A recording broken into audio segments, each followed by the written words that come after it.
Relationnellement Vôtre, un podcast pour votre épanouissement relationnel qui tient compte de vos dimensions physiques, psychologiques et spirituelles. Hello, vous écoutez le 48e épisode de Relationnellement Vôtre. Cet épisode vient compléter l'épisode 47 sur le deuil de l'idéal. Vous avez précédemment eu des éléments afin d'identifier l'origine de cette quête de l'idéal, car comprendre ce qui se passe aide à savoir comment cheminer dans le processus de deuil jusqu'à l'acceptation. Le deuil de l'idéal peut prendre différentes formes. Il peut s'agir du deuil provoqué par la prise de conscience que l'idéal recherché est inaccessible et qu'il est nécessaire d'y renoncer. Il peut aussi s'agir de la désidéalisation d'une personne, c'est-à-dire quand vous vous rendez compte que la personne que vous idéalisiez n'est pas aussi parfaite que vous le pensiez. Ou encore, il peut s'agir de la désidéalisation d'une relation qui ne ressemble pas du tout à ce que vous vous étiez représenté de l'idéal de cette relation. Et puis, il y a le deuil d'un idéal atteint, trouvé, mais désormais perdu. Ça peut être le deuil d'un idéal relationnel suite à un décès, une rupture amoureuse, une rupture du lien familial ou amical, ou il peut s'agir d'un idéal personnel perdu suite à un licenciement, un accident, un problème de santé ou à l'arrivée d'un enfant. Après 9 mois de grossesse ou plusieurs grossesses, le corps n'est plus le même. Bref, toute circonstance qui entraîne un changement et amène à perdre ou quitter un idéal est potentiellement source d'un deuil. Renoncer à un idéal personnel, relationnel, recherché ou perdu peut être plus ou moins douloureux. Chacun le vit à sa manière et c'est totalement OK. Ce n'est pas parce qu'il ne s'agit pas de la perte d'un être cher que la douleur n'est pas légitime ou qu'il n'y a pas de deuil à faire. Bien au contraire, il y a des raisons propres à chacun, en fonction des relations qui vont être affectées, des situations, de l'idéal en question, de la représentation qu'il y a derrière, des circonstances, des difficultés à accepter aussi que on est des êtres imparfaits. Ça aussi, ça peut freiner le processus de deuil. Donc voilà, il y a autant de facteurs qui peuvent amener la perte d'un idéal à être la source d'une souffrance, d'une peine plus ou moins profonde. Après avoir vu l'origine de la quête de l'idéal la semaine dernière, je vous propose donc cette semaine de mettre en lumière 3 effets nuisibles de la recherche d'un idéal et pour chacun d'eux, il y aura une clé pour favoriser le cheminement dans le processus de deuil. Le premier effet nuisible, c'est que la quête d'un idéal enferme, elle limite la personne, qu'il s'agisse bien de soi ou de l'autre. Je m'explique. L'idéal se construit à partir de notre expérience de vie, de l'éducation reçue, de l'environnement social et culturel dans lequel on évolue, des blessures vécues, etc. Ça, on a pu l'évoquer la semaine dernière. Et donc, chercher à tout prix à correspondre à un certain idéal ou vouloir absolument partager la relation idéale avec quelqu'un, c'est rechercher une version unique de soi, une version unique de l'autre et ou une version unique de la relation. À savoir, cette version qui s'aligne parfaitement avec l'idéal que vous avez en tête. Cela réduit le champ des possibles à une image précise, alors qu'il y a bien plus de potentielles versions de vous, de l'autre ou des relations que vous tissez. Après tout, si vous y réfléchissez un instant, y a-t-il réellement que cette seule version de vous dans laquelle vous pouvez vous sentir bien ? La santé, la solidité et la beauté du lien reposent-elles uniquement sur cette version de l'autre avec qui être en relation ? La relation idéale existe-t-elle vraiment ou y a-t-il différentes manières de co-construire une relation saine et épanouissante ? Ce sont des questions importantes à se poser pour finalement remettre en balance le fait que l'idéal n'est pas forcément ce qu'il y a de plus épanouissant. Au contraire, ça limite et ça enferme. La quête de l'idéal empêche de voir l'étendue des possibilités et peut amener à passer à côté de sa propre vie, à passer à côté de qui l'autre est vraiment, ou même à passer à côté de belles relations. En fait, l'idéal ne tient pas compte de tout ce qui fait que vous êtes vous. Il ne tient pas compte de qui l'autre est. Il tient uniquement compte de cette représentation figée qu'on peut avoir en tête. Voilà pourquoi une des clés que je vous propose afin d'avancer dans le processus de deuil de cet idéal, cette clé c'est d'identifier d'où viennent les représentations rattachées à l'idéal en question. Quelles injonctions parentales, quelles normes sociétales, quelles expériences vécues, quelles blessures relationnelles ont donné naissance à cette recherche de l'idéal. Une fois que vous aurez identifié les mécanismes sous-jacents à la construction de votre idéal, vous en affranchir sera plus accessible, tout en gardant bien sûr en tête que le travail de deuil est un processus qui s'inscrit dans le temps, à votre rythme et à votre manière. Donc surtout, pas de pression. Si vous avez la possibilité d'être accompagné par un ou une professionnelle, sachez que ça peut être d'une grande aide. Identifier des éléments quand on ne sait pas ce qu'on cherche, ni comment chercher, ça peut être épuisant. En plus, il peut arriver qu'on se construise sur cet idéal et donc, oser faire la démarche de s'en libérer peut prendre du temps et peut être déstabilisant. Dans ce cas, avoir un accompagnement est fortement recommandé pour avancer. Ensuite, le deuxième effet nuisible de la quête de l'idéal, c'est qu'elle pousse au mensonge. Oui, là ça risque de piquer un peu, mais c'est une réalité. Qu'on le veuille ou non, la recherche de l'idéal amène à des fausses croyances sur soi, sur les autres et au sujet des relations. Si on s'intéresse tout d'abord aux fausses croyances sur soi, chercher à correspondre physiquement, émotionnellement, intellectuellement, ou même spirituellement ou encore matériellement à un idéal, est très fréquemment la porte ouverte à un discours intérieur auto-dévalorisant. Ça empêche de voir la valeur, la richesse qui se trouve en vous et donc vos qualités qui sont pourtant en majorité comparées à vos défauts. Et on retrouve donc des mensonges tels que « tant que je ne serai pas en couple », tant que je ne serai pas parent, tant que je ne serai pas propriétaire, tant que je n'aurai pas atteint un certain niveau de revenus, tant que je ne serai pas plus musclé, plus cultivé, plus ceci, plus cela, moins ceci, moins comme ça, je ne pourrai pas me sentir bien dans ma vie.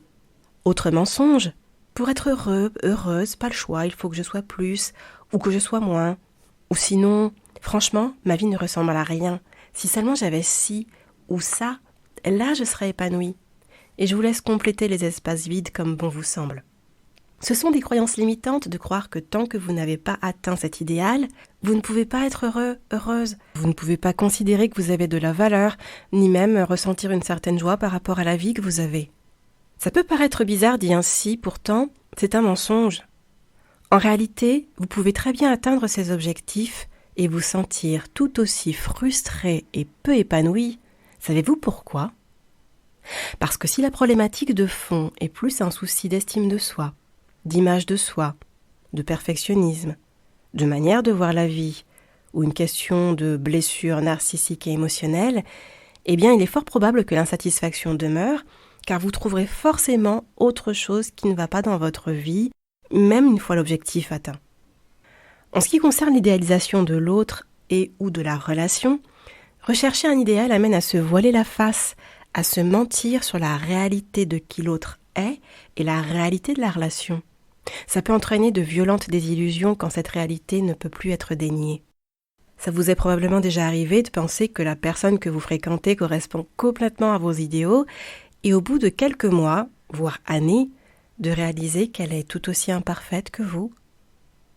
Ou peut-être que vous vous êtes dit « ça y est, j'ai réussi à construire l'amitié idéale, la relation de couple idéale ou la relation parent-enfant idéale et il suffit d'un grain de sable dans l'engrenage pour que vous réalisiez que cette relation n'était pas si idéale que ça et c'est normal, car aucune relation n'est parfaite. » L'ami ou le partenaire de vie idéal reste un être humain tout comme vous.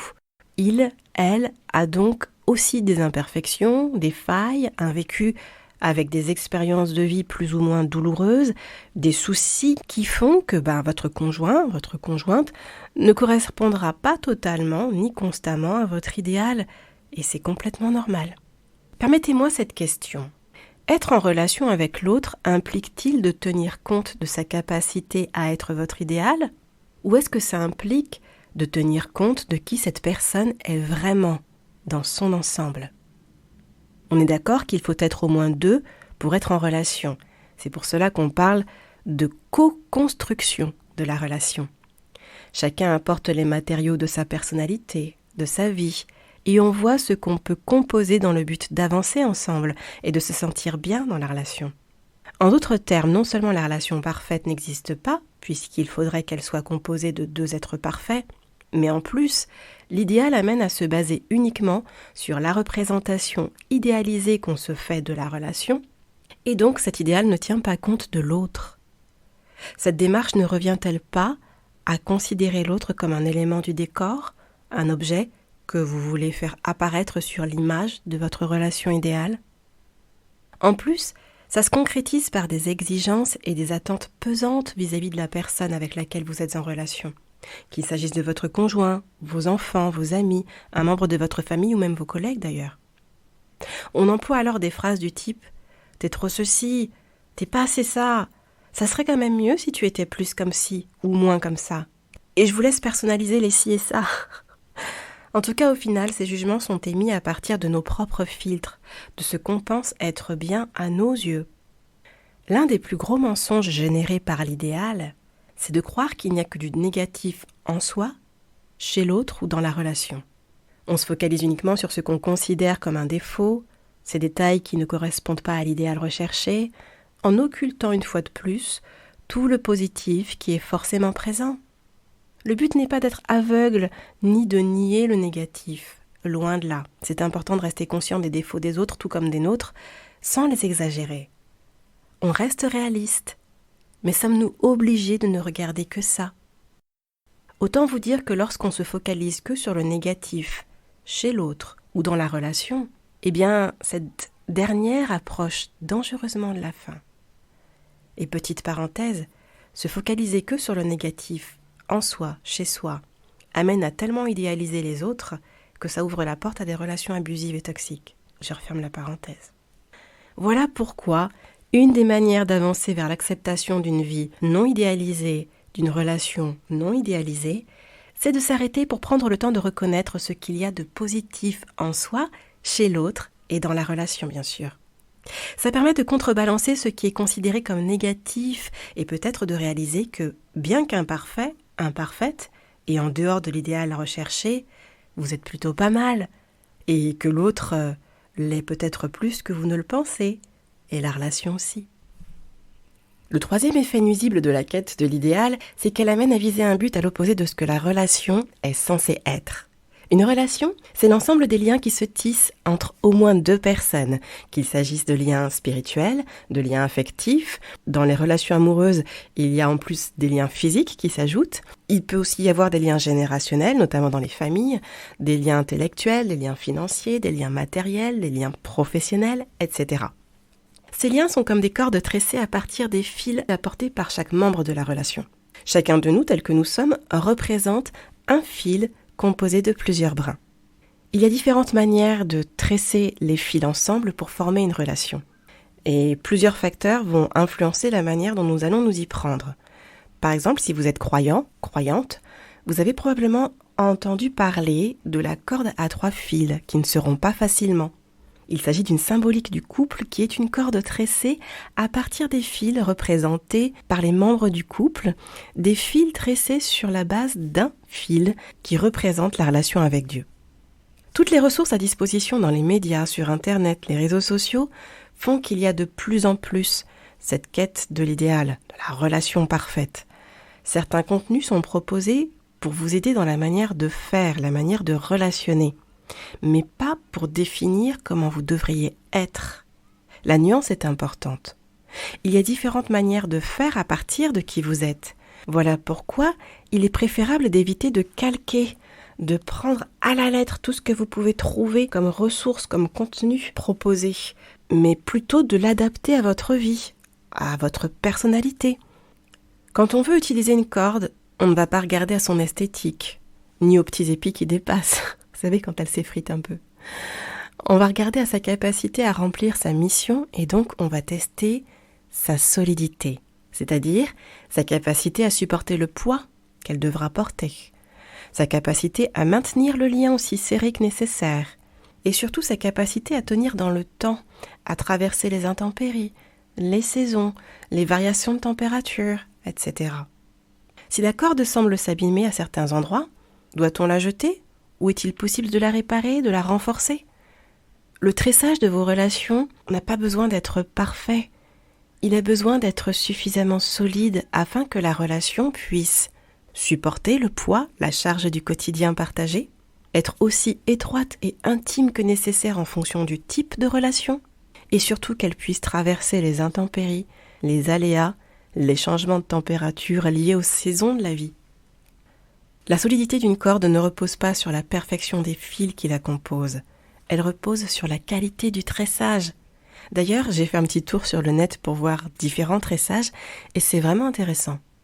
La relation parfaite n'est peut-être pas accessible, mais la relation de qualité l'est. Donc, une dernière clé pour vous aider à avancer dans le processus de deuil de l'idéal, c'est de faire un pas de côté et de repenser au rôle que vous donnez à la relation, de faire le point sur vos relations.